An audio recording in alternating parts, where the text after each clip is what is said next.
নেতৃত্ব দিয়েছিলাম।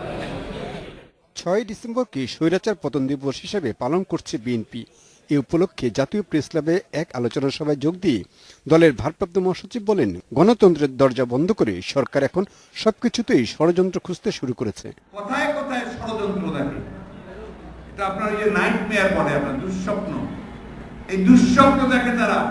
কারণ এখন তাদের ভয় এমন জায়গায় গিয়ে পৌঁছেছে যে তারা জানে যে সম্পূর্ণ চোরা মাটির উপরে, চোরা বালির উপরে তারা দাঁড়িয়ে আছে। এর আগে বাংলাদেশ জাতীয়তাবাদী মুক্তিযুদ্ধ প্রজন্মের প্রতিষ্ঠা বার্ষিকী উপলক্ষে সাবেক রাষ্ট্রপতি জিয়াউর রহমানের কবরে ফুল দিয়ে মির্জা ফখরুল বলেন, জনশক্তি রপ্তানিতেও ব্যর্থ হচ্ছে সরকার। মালয়েশিয়াতে জনশক্তি যাচ্ছে না, সেটা হচ্ছে সরকারের ব্যর্থতার কারণে। কারণ তারা এই বিষয়গুলোকে সঠিকভাবে তারা হ্যান্ডেল করতে পেরেছে বলে আমরা মনে করি।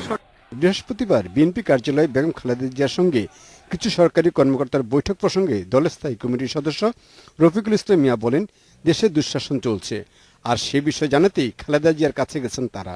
বিবেকের তাড়নায় সকল মানুষ, এমনকি যারা একবার সরকার পরিচালনা করছে, রাজনীতি করেন না বলে বলছেন, তারাও আজকে অনুভব করছে। এছাড়া সরকার পতনের আন্দোলনে সবাইকে একযোগে কাজ করার আহ্বান জানান বিএনপির এই নেতা।